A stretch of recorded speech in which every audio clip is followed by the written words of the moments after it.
Les avocats, un super aliment dont on vante les mérites pour la santé. Mais d'où viennent-ils et sont-ils aussi miraculeux qu'on le prétend? Au Mexique et en Amérique centrale, leur région d'origine, les avocats sont aussi considérés comme un fléau environnemental. Qu'en est-il réellement et peut-on encore manger des avocats sans culpabiliser? C'est ce que nous allons tenter de savoir aujourd'hui. Pour Xenius, nous nous sommes rendus en Andalousie. L'Espagne est en effet l'un des rares pays européens où l'on cultive l'avocat. Antonio, ils sont mûrs ceux-là? Oui, ils sont bons. D'accord. Ceux-là aussi? Oui. Heureusement que je suis grand. Oui. Bonjour, hola, nous voici en Andalousie. Soyez les bienvenus. Nous sommes aujourd'hui en compagnie d'Antonio, l'un des premiers à avoir tenté de cultiver des avocats dans le respect de l'environnement. Pas simple. Oui, et nous allons voir si c'est vraiment possible et comment. Antonio, auparavant, vous cultiviez des fruits typiquement andalous, des olives et des amandes. Aujourd'hui, vous vous consacrez aussi à l'avocat. C'est ça. Il y a 20 ans, nous cultivions des olives et des amandes. Et aujourd'hui, ce sont des avocats, des mangues, des papayes et d'autres fruits. Nous bénéficions ici d'un climat subtropical qui se prête très bien à la culture de l'avocat, de la papaye et aussi des bananes. Les rares avocats européens sont le plus souvent cultivés en Espagne. Mais c'est avant tout un fruit tropical. Et nous allons tout de suite vous montrer d'où vient sa popularité. L'avocat, un légume tendance, ou plutôt un fruit? De quoi s'agit-il réellement? En termes botaniques, il s'agit bel et bien d'un fruit, plus précisément de la baie de l'avocatier, un arbre toujours vert. Il peut atteindre jusqu'à 20 mètres de haut. Chez nous, c'est une plante exotique qui ne pousse que dans les jardins botaniques, comme ici à Berlin. Il est originaire du pays natal de Jariela Badke. Un grand nombre de plantes consommées au quotidien viennent du Mexique et se sont propagées dans le monde entier. Par exemple, le cacao, la vanille, le maïs et l'avocat. Jariela Badke de l'association Globales Lernen s'intéresse aux plantes de son pays et transmet son savoir dans les écoles. L'histoire de l'avocat commence il y a environ 10 000 ans.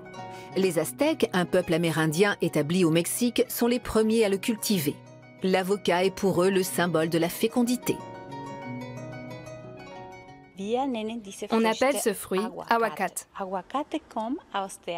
un mot de langue aztèque nahuatl qui signifie testicule. À cause de sa forme peut-être? Aujourd'hui encore, on prête à l'avocat des vertus aphrodisiaques. Et cela, il semble que les conquistadors espagnols en avaient déjà conscience. Sa consommation aurait d'ailleurs été interdite par les prêtres catholiques. À bord des navires des conquistadors, les premiers avocatiers atteignent l'Europe au XVIIe siècle. Le fruit pousse en climat subtropical. Aujourd'hui, on le cultive en Amérique centrale, en Afrique centrale et aux Antilles. Depuis le début du XXe siècle, on le trouve aussi dans le bassin méditerranéen. Il en existe plus de 400 variétés, notamment les variétés Fuerte, As, Nabal, Ried ou Wurz. Dans les années 1980, l'avocat est encore rare dans nos supermarchés. Mais peu à peu, il s'impose sur les tables allemandes et françaises. Ces 10 dernières années, la consommation d'avocat a triplé et la tendance reste à la hausse. Le fruit vert est devenu le symbole d'une alimentation saine et un incontournable de la cuisine végane. Dégusté nature avec un peu de citron et de sel, directement à la cuillère ou en guacamole, dans des sushis ou encore en salade, on préférera le consommer cru, car il perd son arôme de noix à la cuisson. Pour Jariela, l'avocat a toujours eu sa place dans l'assiette. Un Mexicain consomme en moyenne 8 à 12 kilos d'avocat par an. Il accompagne de nombreux plats. À titre comparatif, nous n'en mangeons pas plus d'1 à 2 kilos par an. Aujourd'hui, le fruit miraculeux des Aztèques est partout dans le monde. Un produit de masse qui s'accompagne d'un marketing redoutable. À quoi sert cet instrument? On l'utilise pour cueillir les fruits, depuis le sol. Pour les fruits tout en haut. C'est ça.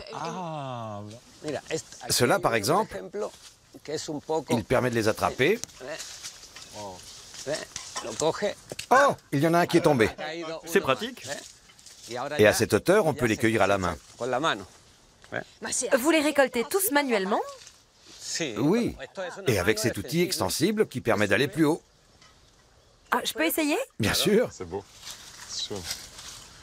D'abord, on l'ouvre, et maintenant, vous pouvez tirer sur la corde. Je peux essayer? Oui, c'est un sacré boulot, hein? C'est vrai. Mais ça va, ça nous plaît. Je vois un gros avocat. 3. Non, je veux pas le casser. Oh, 3 d'un coup, bravo! Oui, regardez, ouvrez, avec les branches. Est-ce qu'ils sont meilleurs parce qu'ils ont poussé en hauteur? Ceux qui poussent en haut sont plus gros que les autres. Ah oui? Pourquoi? Parce que la sève remonte de la racine vers le sommet de l'arbre et que la photosynthèse s'effectue là-haut. La sève alimente directement les fruits et ils deviennent plus gros que ceux qui poussent plus bas.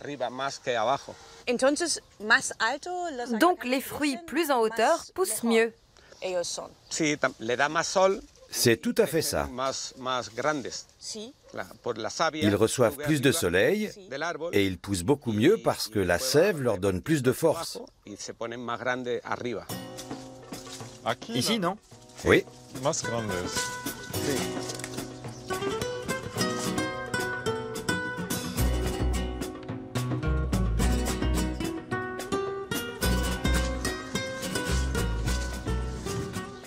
Combien d'avocatiers vous avez ici? Nous avons 25 vieux arbres. Seulement 25? Oui, et 20 jeunes que nous avons plantés il y a 3 ans. C'est une petite exploitation. Oui, la production est assez modeste. Et comment stockez-vous vos fruits? Je récolte toujours sur demande et j'apporte directement les fruits à la coopérative de Bedes Malaga, à laquelle je suis affilié. Là-bas, ils sont lavés, emballés en caisses de 5 kilos et expédiés dans toute l'Europe. Ou vous les mangez vous-même? Oui, bien sûr. C'est le meilleur moment et c'est ce que nous attendons le plus, pas vrai? Le contrôle qualité. D'autant que ces avocats poussent en permaculture. D'ailleurs, j'en profite pour le préciser, tous les deux, nous adorons les avocats. C'est vrai. Pas seulement parce qu'ils sont délicieux, mais aussi parce qu'ils sont très bons pour la santé. Ces avocats n'ont pas volé leur réputation de super fruits. Les avocats sont de véritables bombes de nutriments. Ils sont certes très caloriques, mais possèdent de nombreuses propriétés bénéfiques. Pratiquement aucun autre fruit ne regorge d'autant de bons nutriments.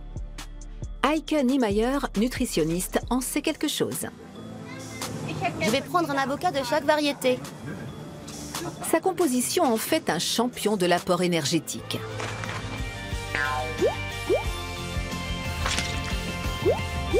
Si l'avocat est aussi appelé beurre du pauvre, ce n'est pas pour rien.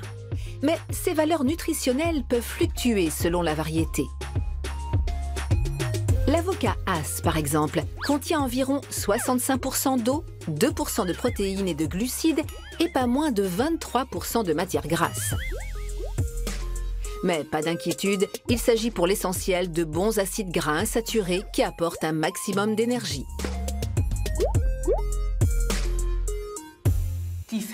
Les graisses contenues dans l'avocat constituent une excellente source d'énergie pour le cerveau, le cœur et les muscles. On sait de plus qu'elles permettent de lutter contre l'inflammation, qu'elles améliorent le taux de lipides sanguins. En outre, elles servent à l'absorption des vitamines liposolubles. Des pesticides et autres substances toxiques peuvent recouvrir l'écorce de l'avocat. Il est donc recommandé de les laver afin de ne pas contaminer la chair du fruit. Les véganes l'utilisent volontiers pour remplacer le beurre sur du pain. Il faut dire qu'aucun fruit n'est aussi crémeux que l'avocat.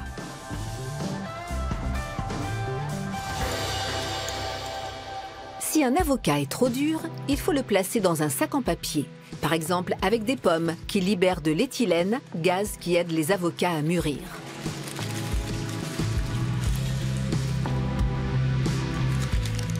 Si on n'en mange que la moitié, le reste doit se conserver avec le noyau. Manger des avocats, c'est faire le plein de précieuses vitamines. Notamment des vitamines B et de l'acide folique, essentiels pour les processus de croissance, et des vitamines C, D, E et K.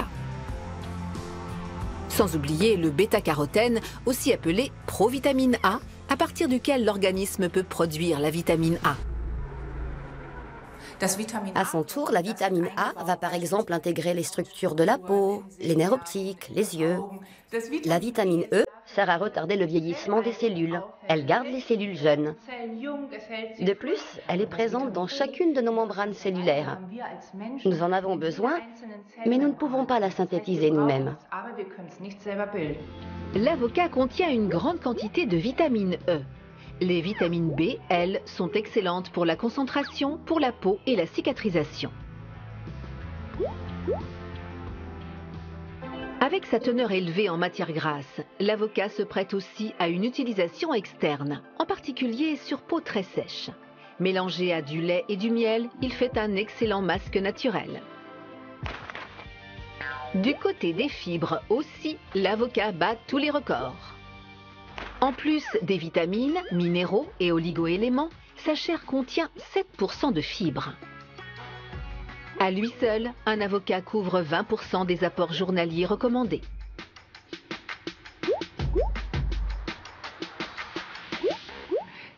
Cette teneur en fibres de 7% est plus élevée que chez la plupart des légumes. Les fibres ont des effets très bénéfiques. 3 exemples. Elles facilitent le transit, elles font baisser le taux de cholestérol et elles nourrissent les bonnes bactéries présentes dans notre intestin. Un vrai fruit miracle, qui a en plus le mérite d'être rassasiant. Il est donc idéal en cas de fringale. Et, incroyable, mais vrai, cette bombe calorique peut favoriser la perte de poids. Nous avons quitté le verger pour rejoindre la cuisine en plein air d'Antonio afin de passer à la partie la plus agréable de l'émission. Antonio, nous avons hâte de goûter vos fruits. Quelles sont vos recettes préférées à base d'avocat? J'aime les déguster nature. C'est vrai? Frais, à peine cueillis ou trouvés à terre s'ils sont mûrs. Quand on a faim et qu'on n'a pas de cuisine à proximité, ils sont délicieux nature. Sert à retarder le vieillissement des cellules. Elle garde les cellules jeunes. De plus, elle est présente dans chacune de nos membranes cellulaires. Nous en avons besoin, mais nous ne pouvons pas la synthétiser nous-mêmes. L'avocat contient une grande quantité de vitamine E. Les vitamines B, elles, sont excellentes pour la concentration, pour la peau et la cicatrisation. Avec sa teneur élevée en matières grasses, l'avocat se prête aussi à une utilisation externe, en particulier sur peau très sèche. Mélangé à du lait et du miel. Oui, les feuilles ont des propriétés qui aident à lutter contre les rhumes. D'accord. Elles font baisser la fièvre. Il suffit de se préparer une tisane le soir avec 2 feuilles d'avocatier fraîches ou séchées et un demi-litre d'eau. On fait bouillir le tout, on laisse infuser 15 minutes et on peut boire le mélange. Ensuite, on s'allonge, on se couvre bien et on transpire. Vous pourrez essayer. Ah oui. Tada! Une pour Antonio. Ouais. Merci.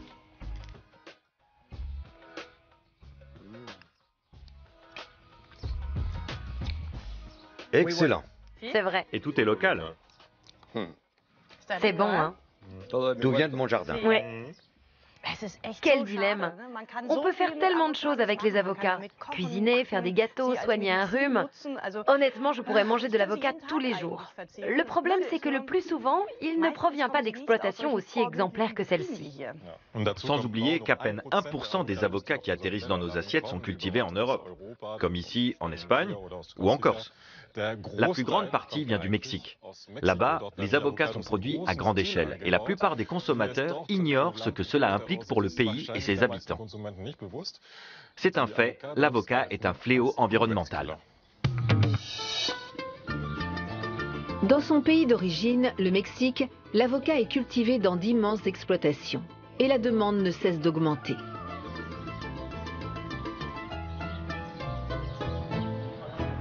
Il est le 3e produit mexicain le plus exporté après la bière et les tomates.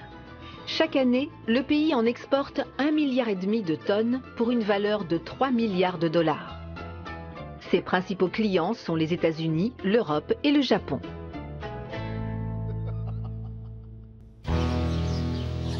À Tancítaro, petite ville du centre du Mexique, tout tourne autour de leur verre. Tancítaro s'est même autoproclamée capitale de l'avocat. Mais cet essor économique a un prix. Les avocats sont excellents pour la santé, mais ils nuisent à l'environnement.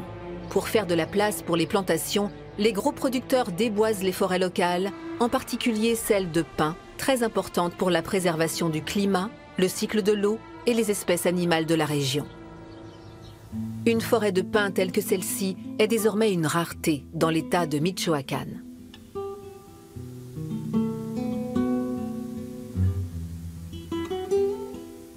Une forêt est un écosystème qui est rempli d'espèces différentes. Il ne se compose pas seulement d'arbres. Il y a aussi des buissons, des plantes plus ou moins hautes, et il abrite de nombreux animaux. L'environnement a besoin de cette grande variété d'espèces. Jaime Navia est écologiste et s'investit depuis des années dans la protection des forêts. Plus de 750 000 hectares ont déjà été déboisés pour la production de l'avocat, soit l'équivalent de la superficie du département du Jura. De nombreux propriétaires aux abois vendent leurs forêts aux producteurs qui cultivent l'avocat illégalement. Ici, on voit à quel point les parcelles qui entourent Comburrinda ont changé. Voilà à quoi la région ressemblait en 2001. On distingue parfaitement les zones boisées. Et voilà ce que ça donne en 2016. Le changement est vraiment impressionnant. La population locale est démunie, comme Reynaldo Figueroa de la petite commune de San José. Beaucoup de forêts ont déjà été perdues.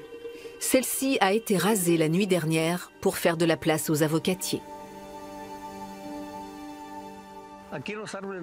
Ces arbres n'étaient pas malades, bien au contraire. Ils étaient parfaitement sains. La loi mexicaine interdit de déboiser les forêts en bonne santé. Reynaldo a déjà signalé des propriétaires de plantations illégales aux autorités. Mais il joue gros, car la production d'avocats est souvent contrôlée par les cartels de la drogue. L'avocat a changé notre vie à tous. Les riches se sont enrichis et les pauvres se sont appauvris. Le gouvernement ne fait rien pour protéger la nature et notre avenir. On pourrait encore changer les choses pour que les jeunes d'aujourd'hui aient un avenir dans 40 ans. Mais les dirigeants préfèrent détourner les yeux. Ici, beaucoup de simples fermiers comme Reynaldo s'inquiètent pour l'avenir de leurs enfants et petits-enfants.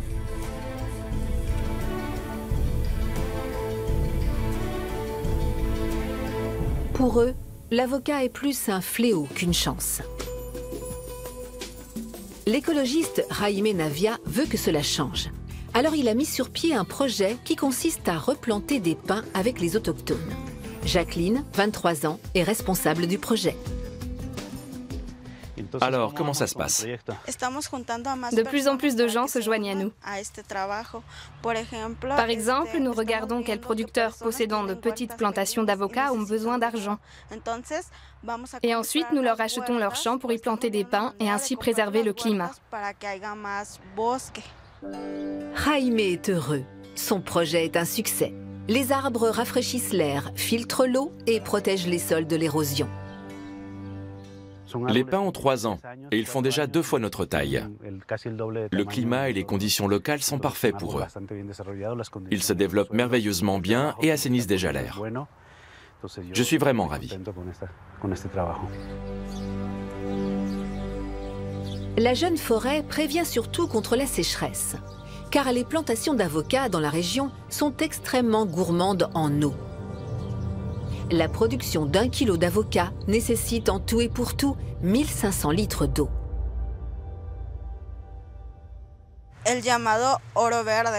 L'or vert est censé être un avantage pour les communes, mais il nous tue. Nous souffrons de sécheresse extrême que nous n'avions pas avant. Nous n'avons plus d'eau et nous ne pouvons plus planter les denrées dont nous avons besoin parce que les parcelles sont occupées par les plantations d'avocats qui boivent toute l'eau. L'avocat a peut-être été un bienfait, mais ce n'est plus le cas depuis longtemps. Les forêts plus en altitude s'assèchent à cause des avocatiers qui absorbent toute l'eau en contrebas. Une région, pourtant, arrive à concilier écologie et culture de l'avocat. Uruapan est la 2e ville de l'or vert au Mexique. Malgré d'immenses plantations, ici, personne ne manque d'eau. Jesus Mendoza nous montre comment cela est possible. À 35 ans, il cultive des avocats depuis maintenant 18 ans. Les aguacateros, comme on appelle les producteurs d'avocats, se sont réunis au sein d'un collectif et s'investissent aussi dans la protection de l'environnement. Ici, à Uruapan, nous avons 850 hectares d'avocatiers et 2300 hectares de forêt. Nous conservons ces forêts pour préserver notre climat et garantir l'écoulement des eaux. L'eau est fournie par une source de montagne. Nous avons toujours de l'eau à disposition. Pour cela, nous, les producteurs d'avocats, nous avons convenu de nous relayer. 2 jours par semaine, je suis privé d'eau et les 2 jours suivants, c'est au tour d'un autre cultivateur. C'est une bonne chose, ça permet à tout le monde d'avoir suffisamment d'eau. Jesus et les autres producteurs d'avocats du collectif règlent l'arrosage de leurs plantations de façon à ce que la terre conserve assez d'humidité, même les jours sans eau. Protection de l'environnement et culture de l'avocat sont donc compatibles. Ici, on y veille grâce à une bonne gestion des ressources et à l'indispensable respect de la nature.